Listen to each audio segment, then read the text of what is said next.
Et salut tout le monde, et aujourd'hui on se retrouve pour une nouvelle vidéo sur une série dont je voulais vous parler depuis un moment déjà, qui s'appelle La Brea. Attends, tu vas parler de ta série là direct sans même dire quoi que ce soit par rapport au fait que t'as pas fait de vidéo depuis 6 mois. Bah, tu vas pas me refaire le coup, à chaque fois que je mets un peu de temps à sortir une vidéo, tu me sors ça. Ça sert à rien au bout d'un moment. Bah, je sais pas, les gens ils ont bien le droit de savoir pourquoi ça fait 6 mois qu'ils t'ont pas vu. Franchement, je pense que les gens ils sont plus intéressés par ce que j'ai à dire sur la série que par le fait que j'ai pas fait de vidéo pendant 6 mois. Ok, ok, vas-y, je dis rien, vas-y, fais ta vidéo, vas-y. Merci.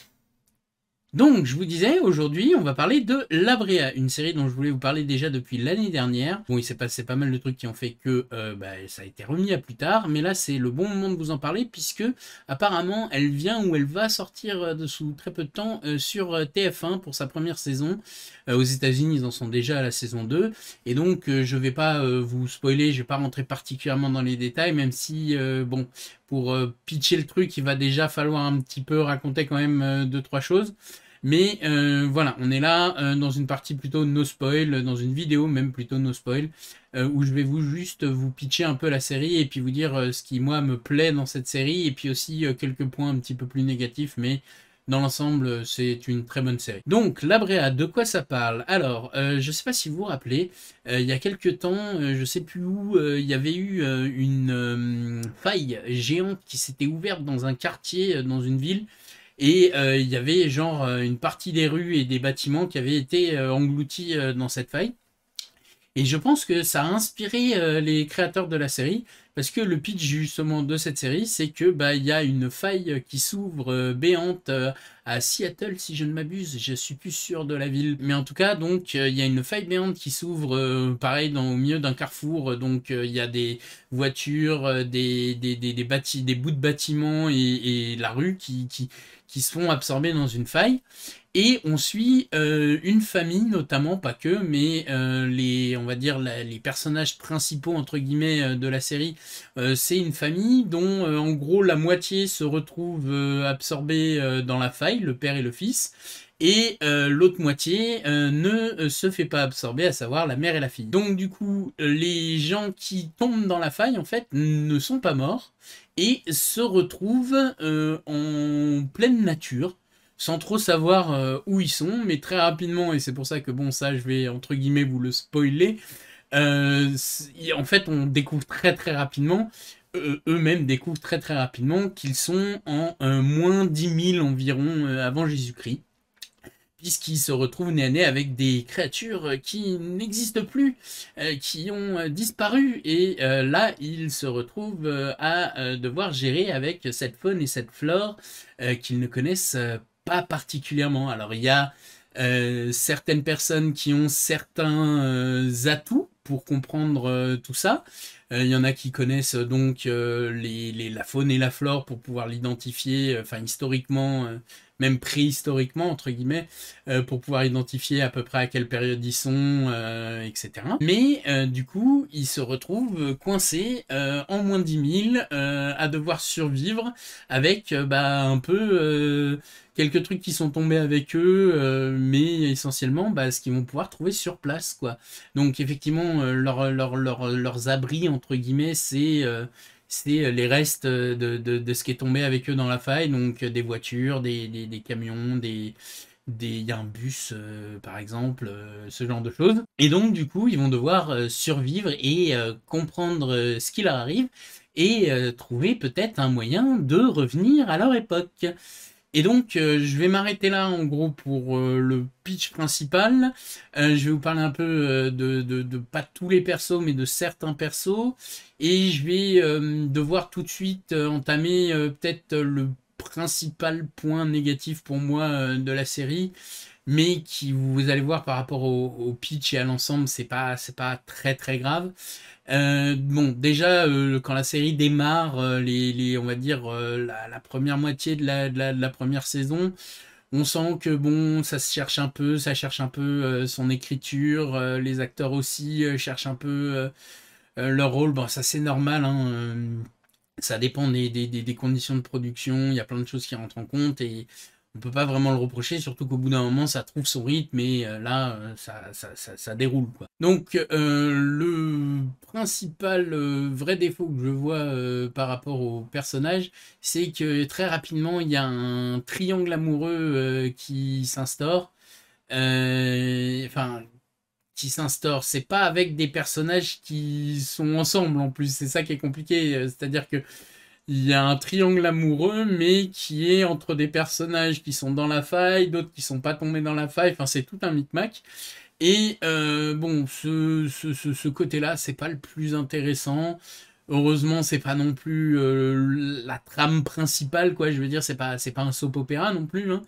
Mais donc du coup, ça c'est peut-être un de mes principaux points négatifs. Par contre, donc on a droit à des personnages qui, au premier abord, peuvent paraître un peu caricaturaux, mais en fait, au final, s'avèrent pas vraiment du tout caricaturaux et plutôt intéressants. Je pense notamment à un personnage d'un jeune un peu mal dans sa peau, entre guillemets, qui est constamment avec sa cigarette électronique de THC et qui a l'air un peu dépendant à ça. On ne sait pas trop pourquoi, etc. On a un personnage un peu de rebelle voyou et qui tombe en plus avec... alors là, c'est à moitié du spoiler, on ne l'apprend pas tout de suite au début de la saison 1, hein, mais on l'apprend quand même relativement assez vite. En fait, est tombé avec notamment sa mère, qu'il n'avait pas vue depuis très longtemps, parce que justement sa mère est keuf, je crois, ou un truc dans le genre. Enfin, pas keuf de très haut niveau, mais petit keuf comme ça. Enfin, voilà, il y a des liens entre les personnages qu'on ne soupçonne pas forcément tout de suite et qu'on va découvrir au fur et à mesure. Pareil, il y a un groupe, enfin, il y a deux jeunes femmes enfin, deux jeunes filles même, on peut dire. Enfin, il y en a une qui est majeure, mais l'autre, je crois, qui est pas encore majeure, euh, qui sont avec un gars, avec leur père, en fait. Mais on va apprendre des choses sur la relation de ce groupe de trois personnes. Et ça me permet d'évoquer un autre point que je trouve relativement intéressant dans la série, c'est que au fur et à mesure, il va y avoir des personnages, je peux pas en dire trop sans spoiler, mais qui vont en fait se recroiser, voilà, je vais le dire comme ça, qui vont se recroiser à différents moments de leur vie. Et c'est assez intéressant, genre quand tu comprends que tel personnage, en fait, bah, c'est aussi tel personnage, etc. J'essaie vraiment de pas trop spoiler, hein.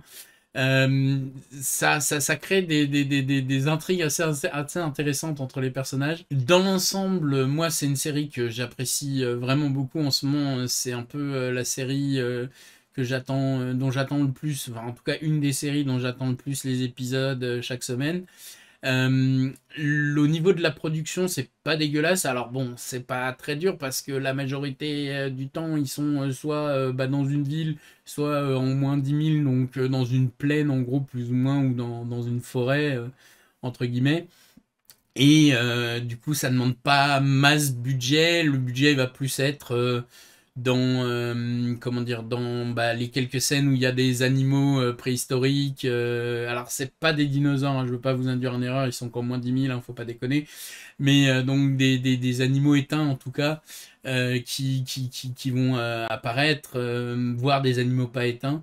Et du coup, c'est en image de synthèse. C'est pas dégueulasse, c'est pas extraordinaire, hein, c'est une série, c'est pas un film, donc ça n'a pas le même budget non plus. Mais ça reste correct dans l'ensemble au niveau des effets spéciaux. Un autre point qu'il faut que j'aborde, c'est que ça met peut-être un petit peu de temps à démarrer au niveau scénario, ou en tout cas pour qu'on commence à apprendre un peu plus de choses sur le pourquoi du comment, etc. Ça commence assez lentement, ça prend son temps, surtout la saison 1. On n'apprend pas 50 000 trucs sur le pourquoi du comment dans la saison 1, c'est plus développé dans la saison 2. Là, bah, d'ailleurs, là, l'épisode de la semaine dernière, on vient d'avoir un gros exposition dump, comme ils disent en anglais, donc un gros dump d'informations sur ce qui se passe concrètement. Donc ça, c'est un point un peu... Bah ça dépend, hein. Ça pourra plaire à certains plus qu'à d'autres. Moi j'aime bien quand ça va un peu plus vite, quand c'est un peu plus condensé.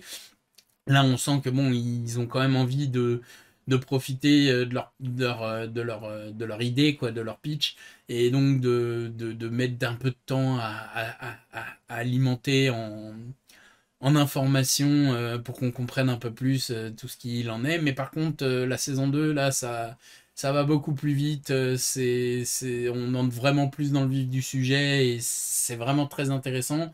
D'ailleurs, les derniers épisodes de la saison 1 sont aussi très intéressants là-dessus parce que ça finit vraiment avec des choses assez passionnantes, entre guillemets.